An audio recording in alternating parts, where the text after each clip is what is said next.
Oke. Bismillahirrahmanirrahim. Assalamualaikum warahmatullahi wabarakatuh. Waalaikumsalam warahmatullahi wabarakatuh. Oke, alhamdulillahirrahmanirrahim. Hamdan yuafi ni'amahu wa yukafi mazidah. Kemudian salawat dan salam untuk junjungan kita tentunya yang sudah membawa kita ke nikmat cahaya Islam pada hari ini dengan mengucapkan Allahumma sholli ala sayyidina Muhammad wa ala ali sayyidina Muhammad.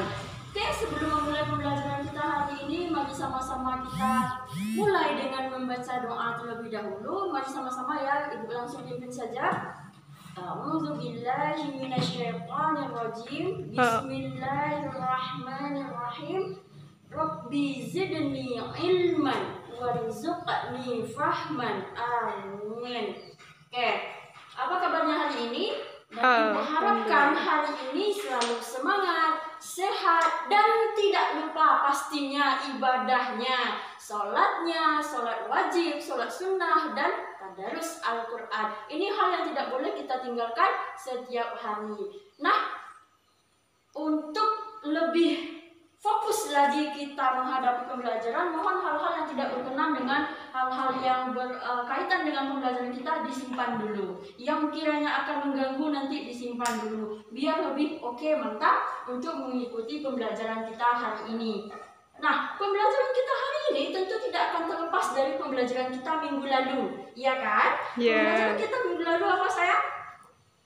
Tentang orang-orang yang berhak menerima zakat. Siapa saja mereka? Mereka ada 8 orang, betul, 8 orang namanya tapi bukan kuantitasnya. Ya, 8 orang namanya tapi bukan 8 kuantitasnya.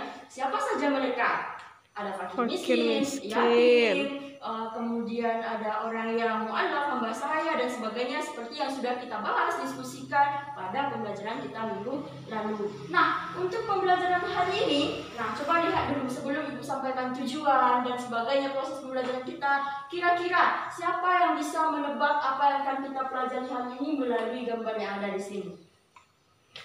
Orang yang berhak menerima zakat, Bu. Orang yang berhak menerima zakat sudah kita pelajari minggu lalu. Apa kira-kira yang akan kita pelajari hari ini? Banyaknya zakat diterima, Bu. Banyaknya zakat yang kita terima. Kalau orang menerima zakat dalam jumlah yang banyak, apa yang dia rasakan? Senang. Senang, ya itu dia. Ketika seseorang merasa senang menerima zakat, kira-kira apa judul pembelajaran kita hari ini dan apa tujuan pelajaran kita hari ini? Nah, kalau kita merasa senang karena menerima zakat, tentu kita akan mempelajari hari ini apa sih hikmah yang akan diperoleh oleh orang-orang muslim, baik yang memberi zakat maupun yang menerima zakat. Nah, itu tujuan pembelajaran kita hari ini. Yang pertama, memahami hikmah berzakat. Yang kedua, ini tidak boleh lepas dari pembelajaran kita hari ini, yakni mempraktekkan, mengimplementasikan berzakat dalam kehidupan sehari-hari. Not only about theory. Ingat, tidak hanya tentang teori, tapi juga perlu tentang praktek. Oke, kita langsung lihat betapa bahagia dan betapa cerianya emak ini menerima zakat. Kita lihat ya, apa saja poin-poin hikmah dari berzakat tersebut. Ya, ini dia. Nah, sebelum kita masuk ke intinya ini, insya Allah nanti pembelajaran itu berproses, tidak boleh terpotong-potong ataupun terhenti. Nah, ketika proses pembelajaran nanti, Ibu harapkan anak-anak Ibu kan inti atau tujuan akhirnya ini kan melaksanakan zakat. Jadi diharapkan nanti ada berkelompok, membuat dialog atau sosiodrama tentang orang yang membayarkan zakat, kemudian apa hikmah atau pesan dari drama yang dia sampaikan tentang hikmah zakat ini. Jadi buatlah sebuah dialog nantinya di dalam kelompokmu yang di dalamnya memuat pesan tentang hikmah zakat. Oke ya, kita sampaikan dulu apa saja kira-kira hikmah zakat ini. Yang pertama, bagi pemberi atau bagi orang yang menerima zakat, atau seperti yang sudah kita bahas minggu lalu, bagi si muzaki atau orang yang wajib berzakat. Yang pertama, hikmahnya bagi orang yang wajib berzakat adalah menghilangkan sifat kikir dan tamak. Yang kedua, mendekatkan diri kepada Tuhan. Yang ketiga, menyempurnakan tauhidnya. Apa maksudnya ini menyempurnakan tauhid? Karena ini bahasanya agak sedikit beristilah. Menyempurnakan tauhid dan syahadahnya di sini maksudnya adalah karena zakat ini termasuk ke dalam rukun Islam, maka bagi orang yang melaksanakan zakat berarti telah menunaikan kewajibannya, telah menunaikan hutangnya, berarti dia telah menyempurnakan agamanya, telah menyempurnakan ketauhidannya atau penghambaannya kepada Rabb sebagai Tuhan yang dia sembah. Lanjut yang ketiga, mendorong untuk bersyukur.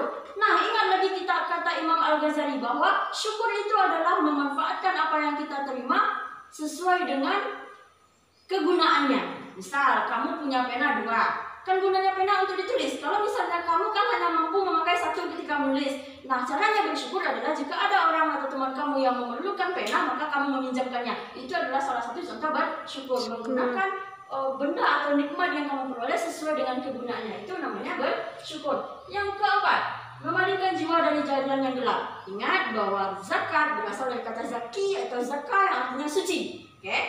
Itu pelajaran yang telah lalu. Just flashback. Kemudian lanjut, menghiasi diri dengan kebajikan, membentengi harta dan menyuburkan harta tersebut. Ingat, satu kebaikan pasti akan dibalas dengan lebih banyak kebaikan. Ketika kamu menolong satu orang teman, maka dia bisa menjadi lebih dari saudaramu sendiri. Misal, Romi nanti membantu Debbie nanti punya teman, pasti dia juga akan mengenalkan temannya kepadamu. Maka kebaikan kamu menjadi lebih banyak, keluarga kamu jadi lebih banyak. Nah, selanjutnya adalah menjamin harta tidak hilang secara sia-sia. Ingat, sesuatu yang digunakan untuk jalan Allah tidak ada yang sia-sia, pasti bermanfaat. Selanjutnya, berasa berkecukupan. Kalau kita sudah mampu memberi kepada orang lain, berarti rasa cukup itu akan tumbuh dengan sendirinya. Ini untuk bagi yang pemberi atau bagi muzaki. Nah, kita lanjut bagi orang-orang yang 8 kemarin itu, apa sih manfaat atau hikmahnya bagi mereka? Yang pertama, memelihara dari kehinaan, kepapaan, dan aib kemiskinan. Mereka yang berhak menerima zakat ini kan mereka yang secara ekonomi perlu dibantu. Oleh karena itu, mereka akan terselamatkan dari kesusahan ekonomi. Selanjutnya, memantapkan iman dalam hati. Biasanya, orang yang diberi melalui zakat, dia betul-betul akan merasakan kehadiran Allah, keadilan Allah terhadap dirinya, dan kebaikan hamba Allah terhadap dirinya, maka iman itu akan semakin subur dalam dirinya. Betul tidak? Betul. Ya, nah, selanjutnya melepaskan dari ikatan perbudakan. Kenapa bisa begitu? Karena salah seorang yang berhak menerima zakat kemarin adalah budak atau hamba sahaya. Selanjutnya bagi Ibnu Sabil, dapat meneruskan perjalanannya dan pertolongan zakat. Siapa Ibnu Sabil ini kemarin? Orang yang sedang melakukan perjalanan di jalan Allah. Dapat membantu meringankan bebannya dalam melakukan perjalanan menyembah atau meningkatkan keimanannya kepada Allah. Terakhir, dapat memenuhi kebutuhan pokok atau tuntunan hidupnya. Nah, ingat, zakat kemarin, apalagi zakat fitrah itu harus makanan pokok. Nah, karena dia makanan pokok, maka dia dapat membantu orang-orang yang membutuhkan makanan pokok ini. Oke? Ya, Bu. Oke ya? Ya. Nah, karena kamu hadir semuanya saat ini, jadi kita lebih mudah untuk membaginya menjadi beberapa kelompok. Kamu ada semuanya berapa orang? 10, masing-masing cukup. Ada yang 3, ada yang 4 orang nantinya. Kamu diskusikan ini, tentunya kalau tidak selesai di sini nanti, kita akan beri waktu lagi. Kelompok yang kemarin, Bu. Boleh, kelompok yang kemarin pun juga boleh. Ya. Inilah pembelajaran kita tentang hikmah zakat hari ini. Nah, kira-kira selain dari yang tertulis di papan tulis ini, selain yang terpampang di depan ini, siapa lagi yang bisa mengemukakan apa hikmah zakat dengan bahasa yang sederhana pun tidak apa-apa? Kira-kira bagaimana orang yang menerima zakat itu ketika mendapatkan zakat? Senang. Senang, betul, pintar sekali. Apa lagi? Kebutuhannya terpenuhi, Bu. Kebutuhannya terpenuhi. kebutuhannya pasti akan terpenuhi. Oke? Nah, berhubung ini adalah materi terakhir pada semester ini. Ya, ini adalah materi terakhir pada semester ini. Setelah kita mempelajari kemarin ada pengertian macam-macam, orang berhak menerima, kemudian sekarang sudah sampai di hikmah, dan kamu juga sudah bisa menyimpulkan tadi apa saja hikmah tentang zakat ini. Maka ibu harapkan kamu semakin rajin lagi belajar di rumah. Dan jangan lupa untuk minggu depan, karena kita masih ada pertemuan, ya, karena kita masih ada pertemuan minggu depannya, tolong kerjakan kolom insya Allah bisa yang ada di buku paket yang kamu pegang.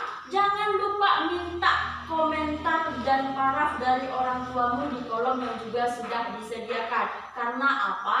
Karena proses pembelajaran tidak hanya terjadi di sekolah, tapi juga terjadi di rumah, di lingkungan, dimanapun kamu berada, maka proses pembelajaran terus berlangsung. Ya, karena seperti yang dipesankan oleh Bapak Kepala Sekolah kita bahwa edukasi atau pendidikan berlangsung seumur Hidup. Oke, jangan lupa supaya kamu bisa menjadi anak yang lebih pintar lagi, lebih cerdas lagi, maka rajin-rajinlah belajar, jangan lupa lakukan tugasnya, terus berbakti kepada orang tua.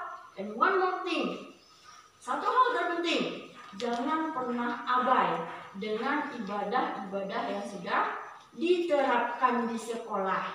Juga jangan lupa terus isi jadwal harianmu, jadwal ibadah harianmu atau amalan harian yang sudah ibu kirimkan belangkonya.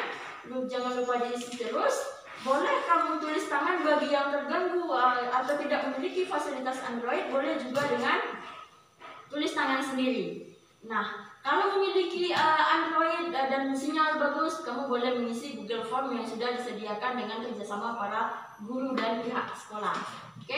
Ada lagi pertanyaan tentang pembelajaran kita hari ini? Kalau masih ada yang dikeragui tentang pembelajaran hari ini, tentang tugas ataupun tentang pelaksanaan pengisian amalan hariannya, boleh ditanyakan. Masih ada lagi? Bu, tugas tadi dibuat kolamnya, Bu. Iya, tugas tadi dibuat kolamnya, karena kolam insya Allah bisa ada nanti pernyataan dan alasan kamu di sana. Ada lagi pertanyaan tentang tugasnya, sayang? Tidak, Bu. Oke, kalau tidak ada lagi pertanyaan tentang tugas kita hari ini, mari kita tutup pembelajaran kita dengan membacakan Alhamdulillahirabbil alamin. Oke, sampai jumpa di minggu depan. Semoga sehat selalu dan tingkatkan selalu ibadahnya. Ibu akhiri, assalamualaikum warahmatullahi wabarakatuh. Waalaikumsalam warahmatullahi wabarakatuh.